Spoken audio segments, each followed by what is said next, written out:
সবার মনে প্রশ্ন আসতে পারে যে গ্রাফিক্স ডিজাইন কেন শিখবো বা গ্রাফিক্স ডিজাইন হিসেবে আমার ক্যারিয়ারটা কেন নিব। আমি তাদেরকে বলবো যে গ্রাফিক্স ডিজাইন লাগে না এমন কোনো ক্ষেত্রই নাই, বা এমন কোনো ক্ষেত্র খুবই কম আছে। বর্তমান বিশ্বের যদি আমরা স্যালারির দিকে তাকাই, যে আসলে হাই লেভেলের স্যালারি তাদের মধ্যে অন্যতম গ্রাফিক্স ডিজাইনারদের। আর এর কিছু এক্সট্রা ফ্যাসিলিটি আছে, যেমন এটার চাহিদাটা অনেক বেশি, এটার বেতন স্কেলটা বেশি, বাড়িতে বসে কাজ করা যায়, নিজের স্বাধীনতা অনুযায়ী কাজ করা যায়। এটা কাজ করতে গেলে আপনার নিজের ক্রিয়েটিভিটি লাগে, মানে আপনার মেধা দিয়ে আসলে একটা কিছু করতে হয়, ঠিক আছে। তো যার কারণে আপনি আপনার কেরিয়ারটাকে আপনি গ্রাফিক্স ডিজাইনার হিসেবে নিতে পারেন। অনেকের মনে প্রশ্ন থাকতে পারে যে আমি গ্রাফিক ডিজাইন হিসেবে যে আমার কেরিয়ারটা নিব বা আমি গ্রাফিক ডিজাইন যে শিখবো, আসলে গ্রাফিক ডিজাইনাররা আসলে কি ধরনের ডিজাইন করে বা আসলে কি ধরনের ডিজাইন আমার করতে হবে। তো আমি তাদেরকে বলবো গ্রাফিক ডিজাইন সেক্টরটা হলো একটা সমুদ্রের মতো। এখানে বিভিন্ন ধরনের ডিজাইন করতে হয়। একজন ডিজাইনার সব ধরনের ডিজাইনই করতে পারে, কিন্তু এখানে একটি কথা আছে, একজন ডিজাইনার সব ধরনের ডিজাইন করতে পারবে বলেই যে সব ধরনের ডিজাইন করবে তা কিন্তু না। একজন ডিজাইনার নির্দিষ্ট কয়েকটি ক্যাটাগরিতে বেশি এক্সপার্ট হয় এবং ওই ক্যাটাগরি নিয়েই সবসময় বেশি কাজ করে। গ্রাফিক্স ডিজাইনাররা সাধারণত কি ধরনের ডিজাইন করে সেগুলো সম্পর্কে আপনাদের কনসেপ্টটা ক্লিয়ার করার জন্য আমি কিছু ডিজাইন দেখাবো এবং কিছু ধারণা দিব।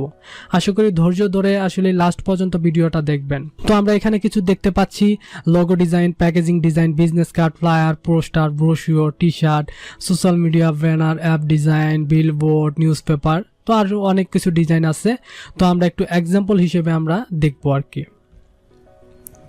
লোগো ডিজাইন একটা গ্রাফিক্স ডিজাইনের বড় একটা পার্ট। আসলে একটা কোম্পানি যখন কেউ অন করে বা কোম্পানি আসলে করতে চায়, তখন প্রথমত কিন্তু একটা লোগোর প্রয়োজন হয়, কারণ আমরা লোগোতে কিন্তু বেশি চিনি। যেমন এখানে ওয়ালটন, গ্রামীণ ফোন, রবি, প্রাণ, আরএফএল, তারপরে আপনার প্রথম আলো, ইউটিউব, ফেসবুক, গুগল, আরএফএল, ঠিক আছে। এগুলা কিন্তু আমরা কিভাবে চিনি? আমরা কিন্তু আসলে এগুলা লোগোটা দেখলেই কিন্তু আমরা বুঝতে পারি যে এই প্রোডাক্টটা গুগলের, বা এই প্রোডাক্টটা ওয়ালটনের, বা এই প্রোডাক্টটা গ্রামীণ ফোনের, এই প্রোডাক্টটা বিকাশের।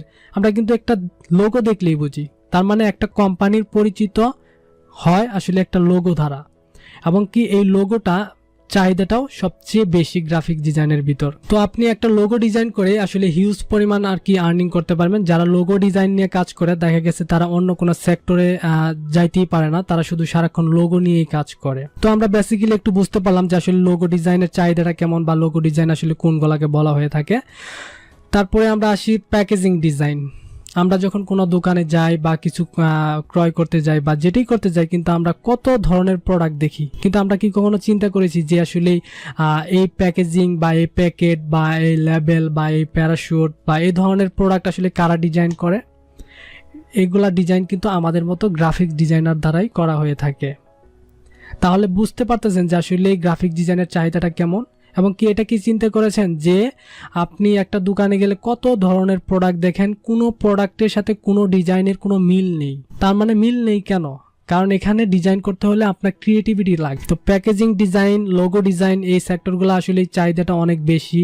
এবং প্যাকেজিং ডিজাইন আপনি আসলে কত ধরনের প্যাকেজিং বা প্যাকেট বা লেবেল হয়ে থাকে, আসলে এটা আসলে আমি বলে বুঝাইতে পারবো না, কিন্তু আমি এখানে কিছু এক্সাম্পল হিসেবে দিয়েছি। যেমন বিডি, চানাচুর, তারপর আইসক্রিম, তারপরে হলো কোকাকোলা, তারপরে হলো শ্যাম্পু, তারপরে ক্রিম, সাবান। জাস্ট কিছু স্যাম্পল হিসেবে আপনাদের কনসেপ্টটা ক্লিয়ার করার জন্য যে আসলে প্যাকেজিং ডিজাইন বা লোগো ডিজাইন আসলে এগুলা কারা করে, এটা আসলে বোঝানোর জন্য। তারপর আসি বিজনেস কার্ড। প্রত্যেকটা পার্সনেরই কিন্তু একটা কার্ড থাকে বা একটা ভিজিটিং কার্ড থাকে, যেটাকে আমরা বলে থাকি বাংলাদেশি ভিজিটিং কার্ড, বাইরে হয়তো বিজনেস কার্ড বলে থাকে। তো এই ধরনের বিজনেস কার্ড বা ভিজিটিং কার্ড কিন্তু আমাদের মতো গ্রাফিক ডিজাইনার দ্বারাই করানো হয়ে থাকে।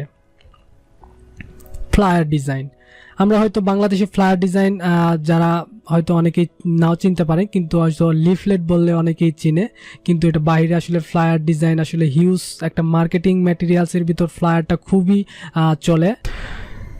পোস্টার ডিজাইন, আমরা রাস্তাঘাটে যখন হাঁটাচলা করি বা কোথাও যাই, তখন কিন্তু আমরা দেখতে পারি। বাংলাদেশে আসলে হয়তো এরকম দেখতে পারি না, যেমন হয়তো বাইরের দেশে কিন্তু হিউজ পরিমাণ পোস্টার থাকে, মুভি পোস্টার বা বিভিন্ন ধরনের পোস্টার থাকে।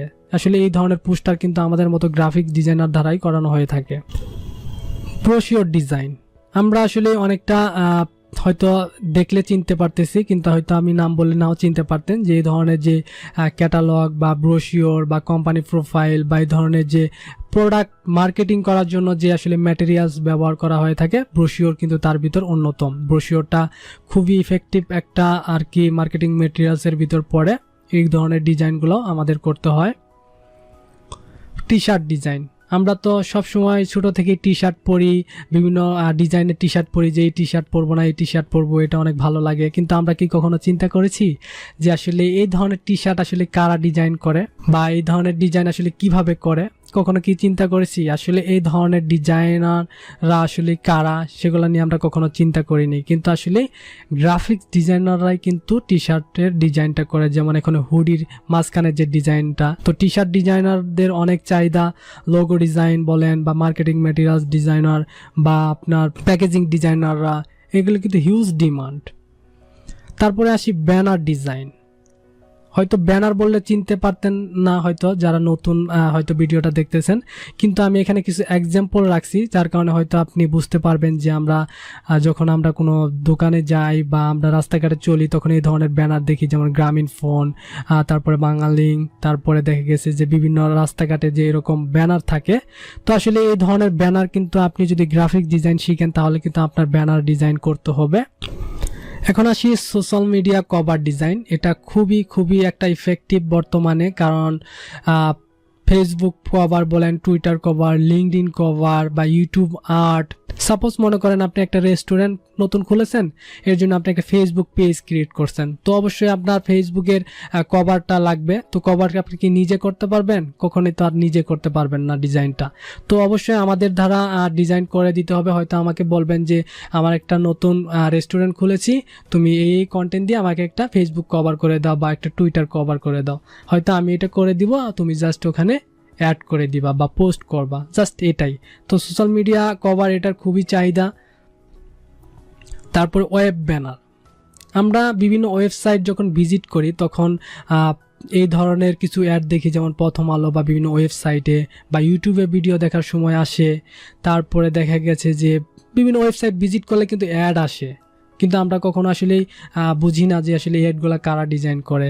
কিন্তু এই ধরনের অ্যাড কিন্তু একজন গ্রাফিক্স ডিজাইনার করে থাকে। অ্যাপ ডিজাইন, আমরা কি কখনো চিন্তা করেছি যে আমরা প্রতিনিয়ত যে অ্যাপসগুলো ইউজ করতেছি, ফেসবুক, ইনস্টাগ্রাম, বিকাশ বা এই ধরনের কত ইমো, এই ধরনের যে অ্যাপসগুলো ইউজ করি, আসলে এই অ্যাপসগুলো আসলে কিভাবে তৈরি হয়? যদিও এগুলো অ্যাপস ডেভেলপার দ্বারা তৈরি করানো হয়ে থাকে, কিন্তু আসলে এই ডিজাইনটা কে করে সেটা কি আমরা কখনো চিন্তা করেছি? ডেভেলপার জাস্ট একটা প্রাণ দেয়, মানে আত্মা দেয়, কিন্তু আমরা ডিজাইন তো আমরা গ্রাফিক ডিজাইনাররা করি, তাই না? সাপোজ মনে করেন যে বিকাশের অ্যাপটা, এখানে সেন্ড মানি, এখানে মোবাইল রিচার্জ, ক্যাশ আউট, এই ধরনের আইকন বা এখানে একটা ব্যানার ইউজ করেছে, তারপর এখানে হোম, কিউআর কোড, ইনবক্স, এই ধরনের যে একটা নকশা তৈরি করা হয়েছে বা একটা ডিজাইন তৈরি করা হয়েছে, সেটা কিন্তু আমাদের মতো গ্রাফিক্স ডিজাইনার দ্বারা করানো হয়েছে প্রথমত। দ্বিতীয়ত বলা হয়েছে ডেভেলপারে যে তুমি এই ডিজাইনটাতে প্রাণ দাও, মানে সেম টু সেম একটা অ্যাপ তৈরি করে দাও বা একটা অ্যাপে এগুলা থাকবে। তখন কি করবে একজন অ্যাপ ডেভেলপার বা যেই হোক না কেন, সে জাস্ট সেম টু সেম তিনি ডেভেলপ করবে, জাস্ট একটা প্রাণ দিবে, মানে আত্মা দিবে। কিন্তু ডিজাইন কিন্তু আমরাই করি। প্রথমত যে আমাদের ফেসবুকের এখানে লগ ইন থাকবে, এখানে এই লেখাটা থাকবে, এই ধরনের বা এই ধরনের কালার ইউজ করবে, এই ধরনের কিন্তু ডিজাইনাররা প্রথমত করে, তারপরে ডেভেলপার দেওয়া হয়, তারা জাস্ট এখানে একটা জীবন দেয় আর কি। জীবন দেওয়ার পরে জাস্ট এটা আমরা স্ক্রল করলে, ক্লিক করলে কাজ করে, জাস্ট এটাই। সেম ওয়েব টেমপ্লেট বা ওয়েবসাইট বা যেটাই হোক, এটাও আমরা সেম টু সেম আমরা প্রথমত ডিজাইনার করে থাকে, তারপরে ওয়েব ডেভেলপার দিয়ে সেটাকে আসলে ডেভেলপ করে। যেমন এখানে ফাইবারের লোগো থাকবে, এখানে আমার প্রোফাইলের আইকন থাকবে, এখানে একটা ব্যানার থাকবে, এখানে রিসেন্টলি ভিউ করছি সেই ধরনের কিছু থাকবে। এই ধরনের কিছু আগে আমরা ডিজাইন করি, ডিজাইন করার পরে তারা জাস্ট ডেভেলপ করে। তারপরে আসি আমরা নিউজ পেপার। প্রতিদিন সকাল হলে কিন্তু আমাদের হাতে নিউজ পেপার থাকে যে আজকে কি খবর আসলো বা আজকে কি ধরনের খবর আসলো বা কি হলো, কিন্তু আমরা কখনো চিন্তা করিনি যে এই ধরনের নিউজ পেপারের অ্যাডগুলা কারা ডিজাইন করে। যেমন এই ধরনের বাংলাদেশ প্রতিদিন, কালের কণ্ঠ, প্রথম আলো, এই যে এত কন্টেন্ট থাকে, এত কন্টেন্টের ডিজাইনগুলো আসলে কারা করে? এগুলা একজন গ্রাফিক ডিজাইনাররা করে। এবং কি এখানে যে আরও অ্যাডগুলা দেখতে পাচ্ছি, যে ওয়ালটনের অ্যাড, মেরিল, তারপরে ফেয়ার লাভলি, এখানে টিভিএস, হুন্ডা, তারপরে এখানে বিভিন্ন ধরনের যে আসলে অ্যাডগুলা, এগুলা কিন্তু গ্রাফিক ডিজাইনাররা, যেমন এখানে ওয়ালটনের যে ডিজাইনার, ওয়ালটন কোম্পানির যে গ্রাফিক ডিজাইনার আছে, সে এই ডিজাইনটা করেছে। করার পরে বাংলাদেশ প্রতিদিনকে বলা হয়েছে যে তোমার পত্রিকায় এটা ছাপানো হোক। সেম ফেয়ার লাভলির কোম্পানির যে ডিজাইনার আছে, সে একটা ডিজাইন করেছে। এটা করার পরে কি বলে, কালের কণ্ঠ পাঠানো হয়েছে। কালের কণ্ঠর যে ডিজাইনার আছে, সে জাস্ট এখানে প্লেস করছে। সেম টিভিএস কোম্পানির যে ডিজাইনার আছে, সে ডিজাইন করেছে। সেম হিরো, সেম আর কি। আমাদের কোম্পানি আমরা কি করি, আমরা ডিজাইন করি, ডিজাইন করে প্রথম আলো, বাংলাদেশ প্রতিদিন আমি জাস্ট পাঠাই দিই। ওখানে ডিজাইনাররা জাস্ট বসায় যে কোথায় দিলে ভালো হবে, সেই অনুযায়ী বসায় প্রিন্ট করে, জাস্ট এটাই। তো আমার এখানে আমার কোম্পানি, যেমন ওয়ালটন কোম্পানিতেও গ্রাফিক ডিজাইনার লাগতেছে, মেরিল কোম্পানির গ্রাফিক ডিজাইনার লাগতেছে, তারপরে এখানে প্রাণ সরিষার তেল, সব জায়গায় গ্রাফিক ডিজাইনার লাগতেছে। তার মানে প্রত্যেকটা কোম্পানিতেই গ্রাফিক ডিজাইনার লাগতেছে। বিলবোর্ড ডিজাইন, আমরা যখন রাস্তায় চলি বা কোথাও চলার সময় হয়তো আমরা বড় বড় বিলবোর্ডে ডিজাইন দেখি, যেমন এলজি, তারপর রিন বা গ্রামীণ ফোন, এ ধরনের কিন্তু আসলে এখানে বাংলাদেশে কতটা আছে জানি না, কিন্তু বাইরের দেশে আসলে কিন্তু ইউজ পরিমাণ বিলবোর্ড ডিজাইন থাকে। তো আসলে এই ধরনের ডিজাইন কিন্তু আসলে আমাদের মতো গ্রাফিক ডিজাইনারাই করে। তারপরে রোল আপ ব্যানার বা স্ট্যান্ড ব্যানার, যেটাই বলা হয়ে থাকে, আমরা কোনো শপ বা কোনো ইভেন্টে গেলে বা কোনো দোকানের সামনে হয়তো লেখা থাকে যে 50% ডিসকাউন্ট বা অনেক কিছু, কিন্তু স্ট্যান্ড ব্যানার থাকে বা রোল আপ ব্যানার যেটাই বলা হয়, এগুলা ব্যানার থাকে। শপিং ব্যাগ, আমরা প্রতিনিয়ত কিন্তু শপিং করতে যাচ্ছি বা শপিংয়ের জন্য ব্যাগ পাচ্ছি। এই ধরনের শপিং ব্যাগ আসলে একজন ডিজাইনার দিয়ে করানো হয়ে থাকে। ইনভাইট কার্ড, বা আমরা কোনো বিয়ের জন্য কোনো ইনভাইটেশন করি, বা আমরা কোনো বিভিন্ন ধরনের ইনভাইটেশন করি না, বিভিন্ন কারণে বা যে কোনো কারণে, কিন্তু এই ধরনের আসলে এই যে এত সুন্দর সুন্দর ডিজাইন থাকে কাজ করা, বা এই ধরনের কত আরও অনেক ডিজাইন আছে। আসলে আমি এত এক্সাম্পল হিসেবে আমি রাখিনি, আমি একটা আইডিয়া দেওয়ার জন্য যে আসলে গ্রাফিক ডিজাইনাররা কী কী ধরনের কাজ করে বা এটার চাহিদাটা কেমন, এটা বোঝানোর জন্য কিছু কিছু স্যাম্পল রাখছি। তারপরে ইনভিলাপ, তারপরে লেটার হেড ওয়ার্ক, তারপরে কার্ড ডিজাইন বলেন, যে আমরা বিভিন্ন ধরনের কার্ড, সেটা হইতে পারে আপনার কলেজ কার্ড, ইউনিভার্সিটি কার্ড বা স্কুল কার্ড, বা কোনো ক্রেডিট কার্ড হইতে পারে, ডেবিট কার্ড হইতে পারে, বা স্মার্ট আইডি কার্ড হইতে পারে। এই ধরনের কার্ডের ডিজাইন আসলেই সাধারণত গ্রাফিক ডিজাইনার দ্বারা করানো হয়ে থাকে। তারপরে ক্যালেন্ডার ডিজাইন, সার্টিফিকেট হয়। তারপরে বুক কভার ডিজাইন, আমরা যে প্রতিনিয়ত যে বুক পড়েছি, আমরা বই পড়েছি, ছোট থেকে আসলে বই পড়ি, কিন্তু আসলে এই বইগুলার কভার ডিজাইন বলেন বা ভিতরের যে পেজগুলা থাকে, সব ধরনের ডিজাইন কিন্তু আসলে একজন গ্রাফিক ডিজাইনাররাই করে থাকে। ডিভিডি কভার, সিডি কভার, এই ধরনের ডিজাইন বলেন। তারপরে আপনার পেন ড্রাইভ, তারপর মগ ডিজাইন বা ঘড়ির ডিজাইন, এই ধরনের সব ডিজাইন কিন্তু একজন গ্রাফিক ডিজাইনার দ্বারাই করানো হয়ে থাকে। আর শুধু এই ধরনের আমি সিম্পলি কিছু এক্সাম্পল দিছি, আরও অনেক অনেক ডিজাইন আছে যেগুলো গ্রাফিক ডিজাইনাররা করে। কিন্তু আমি একটা কথা বলছি যে একজন ডিজাইনার সব ধরনের ডিজাইন জানে বা পারে, কিন্তু সব ধরনের ডিজাইন আসলেই করে না।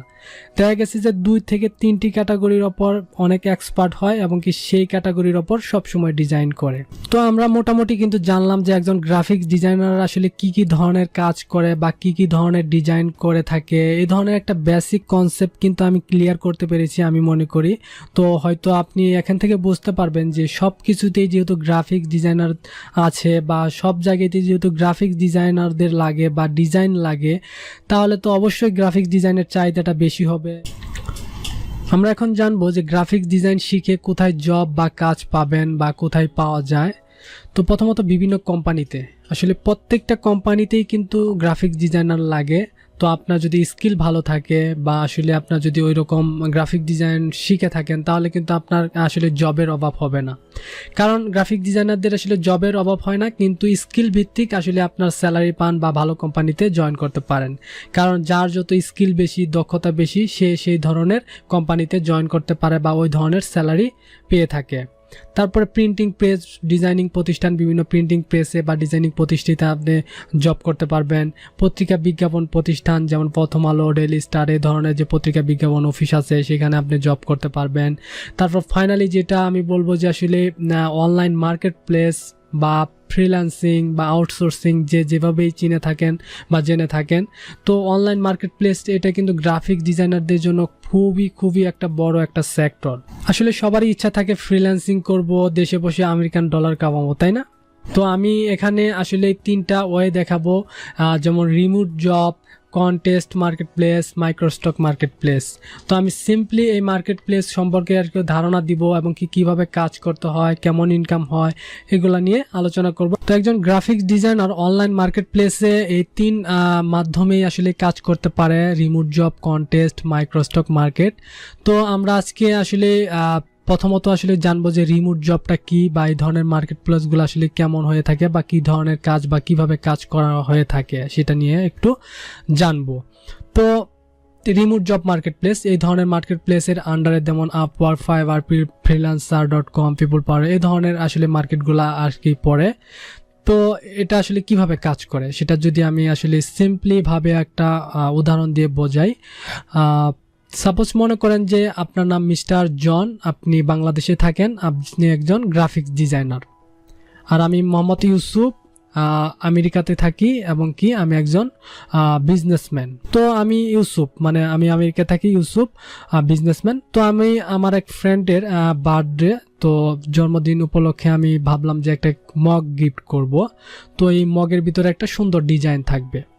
তো আমি ভাবলাম যে আসলে এই মগটা যদি আমি আমেরিকান কোনো দোকান থেকে যদি আমি ডিজাইনার দিয়ে করাই বা কোনো প্রিন্টিং থেকে যদি ডিজাইনার দিয়ে করাই তাহলে হয়তো আমার ডিজাইনের জন্য খরচটা বেশি হবে। তো আমি ভাবলাম যে আমি অনলাইন মার্কেট প্লেস থেকে আমি কাজটা করিয়ে নিব, কারণ অনলাইন মার্কেট প্লেসে যে ডিজাইনাররা থাকে তারা অনেক এক্সপার্ট হয় এবং কি ওখানে অনেকগুলা ডিজাইনাররা থাকে, সেখান থেকে আমি বাছাই করে একজন ডিজাইনারকে সিলেক্ট করতে পারবো। তো আমি কি করলাম, তো আমি চিন্তা করলাম যে আমি কোন মার্কেট প্লেসে আমি পোস্ট করব আমার এটা।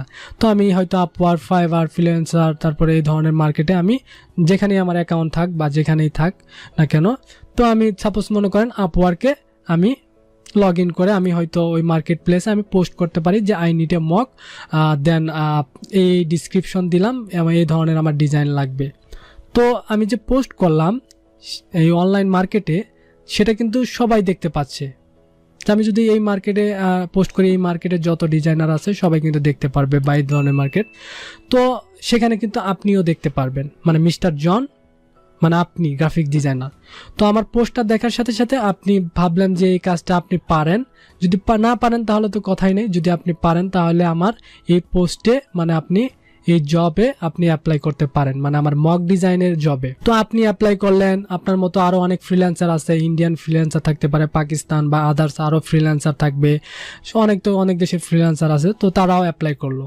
তো আমার এই মক ডিজাইনের জবে অনেকগুলা ডিজাইনার অলরেডি অ্যাপ্লাই করেছে। তো আমি কি করলাম, এখান থেকে আমি কিছু বাছাই করে রিজেক্ট করে দিলাম এবং কয়েকজনকে আমি রাখলাম এবং কয়েকজনের সাথে আমি ডিসকাস করলাম, কয়েকজনকে ইন্টারভিউ নিলাম। নেওয়ার পরে আমি আপনাকে সিলেক্ট করলাম, মানে বাংলাদেশি মিস্টার জন আপনাকে সিলেক্ট করলাম, মানে আপনাকে আমার ভালো লেগেছে, যার কারণে আমি বললাম যে আমি আমার কাজটা তোমাকে দিতে চাই। তো আমার এই ইনফরমেশন, তুমি আমার এই কাজটা করে দাও। তো আপনি মিস্টার জন কি করলেন, আপনি ডিজাইনটা আপনি নিলেন, মানে ইনফরমেশনগুলো নিয়ে একটা ডিজাইন করলেন এবং ডিজাইনটা করার পরে আমাকে দেখাইলেন, আমার পছন্দ হইলো, আমি অ্যাকসেপ্ট করলাম, দেন আপনি পেমেন্টটা পেয়ে গেলেন। জাস্ট এটাই আসলে ক্লায়েন্টের সাথে বা আপনার সাথে আমার সাথে যে একটা কমিউনিকেট করার পরে একটা জব কমপ্লিট হলো, এটাই এই ধরনের একটা রিমোট জব বলা হয়ে থাকে। এবং কি এই ধরনের রিমোট জব কোম্পানির সাথেও করতে পারেন। যেমন সাপোজ মনে করেন আমি মিস্টার ইউসুফ, আমার একটা কোম্পানি আছে, তো আমি বললাম যে মিস্টার জন তুমি আমার কোম্পানিতে অনলাইনে কাজ করো, তোমাকে আমি মান্থলি $1000 দিব। তো তো আপনি আমার সাথে আসলে কাজ করতে পারেন। এই ধরনের রিমোট জবও হয়ে থাকে। তো এই ধরনের রিমোট জবের মার্কেট প্লেসগুলো সাধারণত এই ধরনের হয়ে থাকে, আপওয়ার্ক, ফাইবার, ফ্রিল্যান্সার.com এই ধরনের মার্কেট হতে পারে। তো আসলে আমরা এক নজরে দেখে নিতে পারি যে আসলে এই ধরনের মার্কেটে আসলে কেমন টাইপের আর্নিং করা যাইতে পারে। তো আপওয়ার্ক যদি আমি দেখাই, যে এটা আমাদের একজন বাংলাদেশি ফ্রিল্যান্সার, এক বড় ভাই, তিনি এখন পর্যন্ত 50K আর্নিং করছে, তার মানে $50,000। তার মানে যদি আমরা 82 দিয়েও যদি দেখি যে 41 লক্ষ টাকা অলরেডি তিনি গ্রাফিক ডিজাইন করে আসলে আর্নিং করেছে। তো এটাও আমাদের একজন নোয়াখালী বাংলাদেশ, তিনিও নোয়াখালীতে থাকে, তিনি 40K আর্ন করছে। তিনি এ পর্যন্ত 32,80,000 টাকা অলরেডি কিন্তু গ্রাফিক ডিজাইন করে আর্নিং করে ফেলেছে জাস্ট আপওয়ার্ক মার্কেট প্লেস থেকে। তারপরে আমরা যদি যাই ফাইবার, তিনিও একজন বাংলাদেশি, তিনি টপ রেটেড একজন সেলার। তিনি 20K মানে টপ রেটেড হইতে গেলে 20K পর্যন্ত আসলে সেল করতে হয়। তিনি এ পর্যন্ত 20K মানে $20,000 আর্নিং করে ফেলেছে। আর এটা আমার ছোট্ট প্রোফাইল, যদিও আমি প্রথমত বলেছি যে আমি একজন পার্ট টাইম কাজ করি, কারণ আমি একটা ফুল টাইম একটা জব করি, পাশাপাশি আমি যতটা সময় পাই আমি কয়েকটা মার্কেট প্লেসে টুকটাক কাজ করি। তো এটা আমার আসলে ছোট্ট একটা অ্যামাউন্ট, সেটা থেকে আসলে ইন্সপায়ারেশন হওয়ার দরকার নাই, এটা আপনার ইন্সপায়ারেশন হইতে হবে বড় বড় অ্যামাউন্ট দেখে। তো আমরা এখন জানবো যে কন্টেস্ট মার্কেট প্লেসগুলো আসলে কেমন, বা এটা আসলে কিভাবে কাজ করা হয়, হয়তো নতুনরা জানে না। তো আসলে কন্টেস্ট মার্কেট প্লেসটা এক ধরনের প্রতিযোগিতা বলা চলে। সাপোজ মনে করেন যে আমি মিস্টার ইউসুফ আমেরিকার থাকি, তো আমার একটা সাপোজ মনে করেন যে মক ডিজাইনই লাগবে। সো আমি মক ডিজাইনের জন্য আমি এই ধরনের ওয়েবসাইটে আমি আমি পোস্ট করতে পারি যে আমার একটা মক ডিজাইন লাগবে, মক ডিজাইনের সাইজ এমন, এবং কি মক ডিজাইনে এই ইউজ করব, এই টেক্সট ইউজ করব, এই ধরনের কালার ইউজ করব। তো এখানের যে ডিজাইনাররা আছে তারা এই অনুযায়ী একটা ডিজাইন করবে এবং কি ডিজাইন করে জমা দিবে। জমা দেওয়ার পরে এখানে সবাই জমা দিতে পারবে। সবাই জমা দেওয়ার পরে আমি কি করব, জাস্ট দেখবো যে কার ডিজাইন কেমন লাগলো। তারপরে এখান থেকে আমি বাছাই করতে পারি, বাছাই করতে করতে করতে করতে একটা ডিজাইন ফাইনাল করতে হবে, মানে একটা ডিজাইন সিলেক্ট করতে হবে, মানে একজনকে উইনার করতে হবে, মানে আমার ওকে জয়ী করতে হবে। তো এই সিস্টেমটা, এটাতে কিছু সুবিধা আছে, কারণ আপনি অনেকগুলা কনসেপ্ট পাইলেন, মানে আপনার একটা মক ডিজাইন লাগবে, অনেকগুলা মক ডিজাইন পাইলেন, এর ভিতর আপনি আপনার পছন্দ মতো একজনকে সিলেক্ট করতে পারলেন বা একটা ডিজাইনকে সিলেক্ট করতে পারলেন, যেটা আপনি রিমোট জবে পেলেন না, কারণ এখানে একজন ডিজাইনার একটা ডিজাইনই দেখাইলো। কিন্তু কন্টেস্ট মার্কেট প্লেসে আপনি একটা ডিজাইন চাবেন, অনেকগুলা ডিজাইনার, হাজার হাজার ডিজাইনাররা কি এখানে ডিজাইন জমা দিবে, সেখান থেকে একটা বাছাই করে তাকে আপনি জয় করতে পারবেন, এবং যাকে জয় করবেন সেই পেমেন্টটা পাবে। এটা সুবিধা। তো আমরা একটু কিছু স্ক্রিনশট দেখে আসতে পারি যে এটার অ্যামাউন্টগুলো কেমন হয়, কারণ এটার অ্যামাউন্টগুলো খুবই হাই লেভেলের হয়। যেমন একটা লোগো ডিজাইন, এটা 99 ডিজাইনের একটা লোগোর $1,442, তার মানে কতটা মানে হাই লেভেলের একটা প্রাইস। এই একটা লোগোর জন্য অনেকগুলা ডিজাইনাররা এখানে ডিজাইন জমা দিবে, সেখান থেকে এই ক্লায়েন্টটা জাস্ট একটা ডিজাইন চুজ করবে এবং কি সেটাকে ফাইনাল করবে, এবং কি যারটা চয়েস করবে সেই শুধু মানে অ্যামাউন্টটা পাবে, আর বাকি যারা ডিজাইনার জমা দিয়েছে সেগুলা তারা পাবে না। সেম এখানে দেখেন যে $2,596, তারপরে $2,333, মানে অনেক হাই লেভেলের একটা এগুলো কন্টেস্ট থাকে। এখানে নতুন অবস্থায় কাজ করলে আপনার অনেক স্কিল হবে, সবার ডিজাইন দেখতে পারবেন, কারা কি ধরনের ডিজাইন করে, এই ধরনের কিছু আইডিয়া হবে। যাই হোক, এখানে দেখা গেছে যে ডিজাইন ক্রাউড, সেখানে $1,090 একটা লোগো, তারপরে এখানে $1,095, তারপরে এখানে ডিজাইন হিল একটা ওয়েবসাইট, সেখানে $3,374। তো আপনি প্রথম অবস্থায় আসলে কন্টেস্ট করাটা বেস্ট হবে যদি আপনি নতুন ডিজাইনার হন বা বেসিক লেভেলের ডিজাইনার হন, তাহলে এখান থেকে বেস্ট আইডিয়া পাবেন কে কোন ধরনের ডিজাইন করে। তারপরে আমরা আসি যে 3 নম্বরে, যেটা মাইক্রোস্টক মার্কেট, যেমন GraphicRiver, Creative Market, Freepik, Shutterstock, ThemeForest, এবং কি আরও অনেক বেস্ট আসলে মাইক্রোস্টক মার্কেট আছে যেগুলো আমি অ্যাড করি নেই। মাইক্রোস্টক মার্কেটটা আমার কাছে ভালো লাগে, কারণ আমি এটাতে কাজ করি এবং কি রিমোট জবে কাজ করি হালকা, কিন্তু কন্টেস্টে আমি আসলে কাজ করি না, কারণ এখানে আসলে ওরকম সময় হয় না। তো মাইক্রোস্টক মার্কেটটা আসলে আমার কাছে ভালো লাগার কারণ হলো এটা হলো একটা প্যাসিভ ইনকাম, কারণ আপনার এটা হলো সেল সিস্টেম এক ধরনের যে আপনি একটা ডিজাইন করলেন, সেই ডিজাইনটা আপনি এই ধরনের মার্কেট প্লেসে রাখলেন, এবং কি সেখানে যতদিন রাখবেন এবং কি সেখানে যত সেল হবে ততটা অ্যামাউন্ট আপনার অ্যাকাউন্টে জমা হবে। আপনি ঘুমায় থাকবেন, ঘুমানো অবস্থায় আপনার ডিজাইন সেল হচ্ছে, আপনার অ্যাকাউন্টে ডলার জমা হচ্ছে। তো এটা আসলে আমার কাছে খুবই ভালো লাগে, কারণ আমি আজকে অসুস্থ, আমি আজকে কাজ করি না, কিন্তু আমার ডলার ঠিকই জমা হয়, কারণ আমার ডিজাইন অলরেডি মার্কেট প্লেসে আছে। এই ডিজাইনগুলো আমার যতদিন থাকবে ততদিনই আমার অ্যাকাউন্টে ডলারগুলো আসতে থাকবে যদি ডিজাইন সেল হয়। যার কারণে আমি এই ধরনের মার্কেট প্লেস পছন্দ করি, কারণ আমি ফুল টাইম একজন জব করি। তো আমার এখানে আমি যখন সময় পাই তখনই ডিজাইন করে করে জমা দিই, সেখান থেকে আমার একটা ভালো অ্যামাউন্ট আসে। তো এখানে বুঝাতে পারছি হয়তো সিম্পলি যে আসলে মাইক্রোস্টক মার্কেটটা হলো একটা প্যাসিভ ইনকামের একটা মার্কেট। আপনি আজকে ডিজাইন জমা দিবেন, এই ডিজাইন যত সেল হবে তত আপনার অ্যাকাউন্টে জমা হবে, এবং কি একটা ডিজাইন আপনি বিভিন্ন মার্কেটে রাখতে পারবেন। তো আমরা এক্সাম্পল হিসেবে যদি দেখি, এটা হলো একটা ইনভার্টো মার্কেট গ্রাফিক রিভারের। সো তিনি 340টা আইটেম দিয়েছে, সে পর্যন্ত সেল পেয়েছে 31,201টা। তিনি এ পর্যন্ত আর্ন করছে $2,50,000। তার মানে কি পরিমাণ এখানে সেল হয় আপনি আসলে কল্পনাও করতে পারবেন না, যে 340টা আইটেম দিয়ে, মানে 340টা ডিজাইন দিয়ে তিনি এ পর্যন্ত $2,50,000 ইনকাম করছে। যদি এটা বাংলাদেশি টাকাতে কনভার্ট করেন তাহলে হয়তো আপনি বেহুশ হয়ে যেতে পারেন। যাই হোক, এটা আমার প্রোফাইল। আমি যদিও অল্প কাজ করি, আমার আইটেম খুবই অল্প, মাত্র 30টার মতো আইটেম। তো আমি তারপর অল্প আইটেমে আমি মোটামুটি ভালো একটা সেল পেয়েছি, এ পর্যন্ত ভালো একটা আর্নিং আসছে। তারপরে ফ্রিপিকটা খুবই ইফেক্টিভ একটা মার্কেট। এটা আমি কিছুদিন আগে ভিডিও করেছিলাম যে কিভাবে আর্ন করবেন। আমার ইউটিউব চ্যানেলে আপনি যদি যান, ফ্রিপিক, শাটার স্টক, তারপরে গ্রাফিক রিভার, এই ধরনের মার্কেটে কিভাবে কাজ করতে হয় সেগুলোর ভিডিও পাবেন। তো এটা মোহাম্মদ আবদুল্লাহ ভাই, এটা আমার ভিডিও করার সাথে সাথেই তিনি অ্যাকাউন্ট করেছে এবং কি ডিজাইন সাবমিট করেছে।